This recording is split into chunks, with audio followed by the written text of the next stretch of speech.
Welcome to this lecture on endocrinology. Today, we are going to explore one of the most fascinating and crucial structures in the human body, the pituitary gland. Imagine your body as a massive, complex factory with thousands of workers. Without a central manager, chaos would ensue.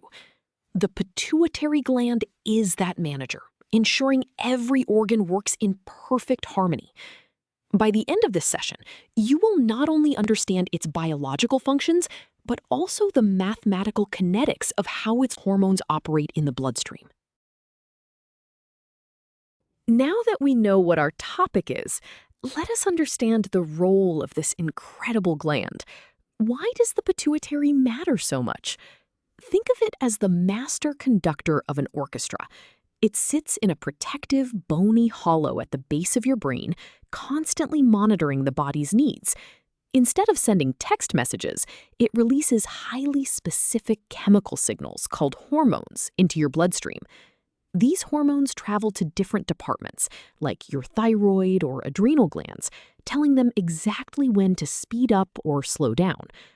Understanding this hierarchy is the absolute first step to mastering endocrinology, because without it, the body would quickly collapse into absolute chaos. Building on that idea of a central manager, let us look at how this office is structured. Formerly known as the hypophysis, the pituitary is a pea-sized gland resting in a bony hollow called the sella turcica. It is divided into two distinct functional parts. The front part, the anterior pituitary or adenohypophysis, is a true manufacturing plant. It synthesizes and secretes 6 major peptide hormones: growth hormone, thyroid-stimulating hormone, adrenocorticotropic hormone, follicle-stimulating hormone, luteinizing hormone, and prolactin. These hormones dictate critical long-term physiological functions like growth, metabolism, and reproduction.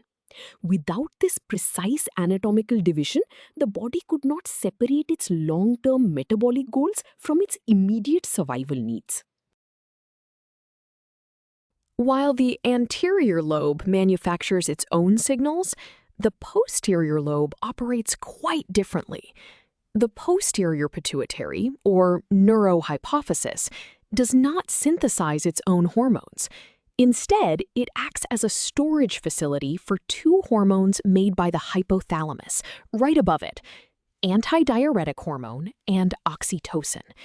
These are vital for immediate survival needs, like fluid balance and childbirth. Understanding this is absolutely critical in clinical medicine. Diagnosing pituitary disorders is a daily reality for endocrinologists. Tumors or damage here can lead to devastating conditions like acromegaly, which is excess growth hormone, or secondary hypothyroidism. Doctors spend their career studying these pathways to restore balance in sick patients. Knowing what these hormones do is only half the battle. We also need to know how long they last. To truly understand how pituitary hormones function and how doctors dose synthetic versions of them, we must look at their lifespan in the bloodstream. Because pituitary hormones are peptides, they do not last forever. They are rapidly degraded by enzymes in the blood and cleared by the kidneys and liver. This degradation follows what we call first-order kinetics. This simply means that the rate at which the hormone is eliminated is directly proportional to its current concentration in the blood. The more hormone there is, the faster it is removed. This rapid turnover allows the body to make minute-by-minute adjustments. Since we know the degradation follows first-order kinetics, we can model this mathematically. This brings us to the exponential decay equation. Conceptually, this formula allows us to predict exactly when a hormone will stop having an effect on the body. Let us break down the symbols. C of T represents the concentration of the hormone in the blood at any given time t, usually measured in nanograms per milliliter. C0 is the initial peak concentration immediately after secretion. The constant e is the base of the natural logarithm. Finally, k is the elimination rate constant, representing the fraction of hormone removed per unit of time. If the value of k increases, the body is clearing the hormone much faster, causing the concentration to drop rapidly. This exponential decay naturally leads us to another crucial concept, the half-life. This formula calculates the exact amount of time it takes for the hormone concentration to drop to exactly half of its initial value. The symbol T1/2 denotes this half-life. The numerator, 0.693, is simply the natural logarithm of 2. The denominator, k, is the same elimination rate constant we just discussed. Notice that half-life and the elimination rate constant are inversely proportional. What does this mean physically? If a patient has kidney failure, their ability to clear the hormone decreases, meaning K goes down. Mathematically, this forces the half-life to increase, so the hormone stays active in the body for a much longer period. Before we move on, let us see this with a concrete example. A healthy medical student experiences a natural spike in growth hormone during deep sleep. We are given an initial concentration of 20 nanograms per milliliter, and laboratory tests show her elimination rate constant is 0.0346 per minute. We need to find the half-life. We choose the half-life formula because it translates an abstract rate of decay into a tangible measurement of time. We substitute the given constant into the denominator and divide 0.693 by it. The result is exactly 20 minutes. Physically, this means that every 20 minutes, whatever amount of growth hormone is currently in the blood will be reduced by half. Now that we have the half-life, let us determine how long it takes for the concentration to drop to 5 nanograms per milliliter. We could use complex algebra, but a logical method prevents us from getting lost. We know the concentration needs to drop from 20 down to 5. One half-life cuts the 20 in half, leaving 10. A second half-life cuts that 10 in half, leaving exactly 5. Therefore, the hormone must undergo 2 complete half-lives. We simply multiply our 20-minute half-life by 2. The final answer is 40 minutes. This physically means the physiological effects of a natural growth hormone spike are relatively short-lived, which explains why it must be secreted in multiple bursts throughout the night. Now that we have successfully used the half-life formula, let us understand exactly where it comes from.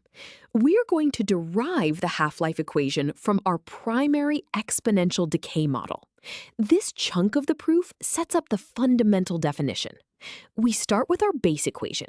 C of t equals C0 times e to the negative kt. The intuition here is simple. What does half-life actually mean? It is the specific time, T1/2, when the current concentration is exactly 1/2 of the starting concentration, C0. So we mathematically set C of t equal to C0 divided by 2 and substitute this back into our original equation.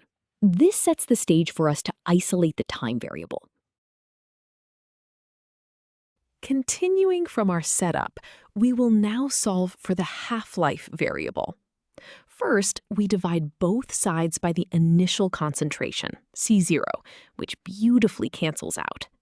This leaves us with 1/2 equals e to the negative k times T1/2. To bring the time variable down from the exponent, we take the natural logarithm of both sides. The natural log of 1/2 is mathematically equivalent to negative natural log of 2.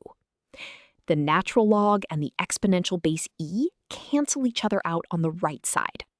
Finally, the negative signs cancel and we divide by k.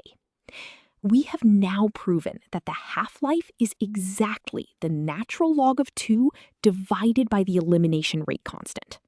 You now see the pure mathematical truth behind the formula. Let us apply our knowledge to a real clinical scenario. A patient with diabetes insipidus cannot produce antidiuretic hormone, so a doctor administers a synthetic analog called desmopressin. The initial concentration is 100 picograms per milliliter, and the drug's half-life is 120 minutes. We need to find the concentration after 360 minutes to see if the drug is still effective. Instead of finding the elimination constant, we use a highly practical bedside approach. We divide the total elapsed time by the half-life to find the number of half-life cycles, denoted by N. 360 divided by 120 gives us exactly 3 cycles. This tells us the drug will be cut in half 3 separate times. Now that we know the drug undergoes 3 half-life cycles, we can find the final concentration. We use the discrete decay formula, which states the final concentration is the initial concentration divided by 2 raised to the power of n. We substitute our initial dose of 100 and our 3 cycles.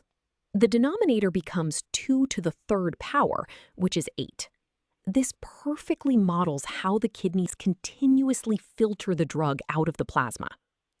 Dividing 100 by 8 gives a final answer of 12.5 picograms per milliliter. Physically, this means only 12.5% of the active drug remains after 6 hours, indicating to the doctor that the patient will likely need another dose soon to prevent severe dehydration. Let us visualize everything we have discussed by looking at this diagram of the hypothalamus and pituitary axis. At the top, you see the hypothalamus, which sends neural signals down through the pituitary stalk. Notice how the gland splits into 2 distinct regions. On the left, the anterior pituitary has multiple arrows radiating outward. These represent the 6 hormones we discussed, like growth hormone pointing to bones and TSH pointing to the thyroid. On the right, the posterior pituitary shows only 2 arrows, representing ADH pointing to the kidneys and oxytocin pointing to the reproductive organs. This diagram beautifully illustrates how a single central structure can govern the entire body, translating brain signals into widespread chemical actions. We have covered a tremendous amount of ground today, so let us reinforce the most important ideas. First, the pituitary gland is the undisputed master conductor of the endocrine system, maintaining perfect internal balance. Second, remember the anatomical distinction. The anterior lobe manufactures its own hormones, while the posterior lobe merely stores hormones from the hypothalamus. Finally, we learned that these peptide hormones do not last forever. Their degradation follows predictable first-order exponential decay. By understanding the half-life, we can predict exactly how long a hormone remains active. This mathematical foundation is exactly what allows doctors to save lives with precise pharmacological dosing. You now have a solid grasp of both the biology and the mathematics of the pituitary system. Excellent work.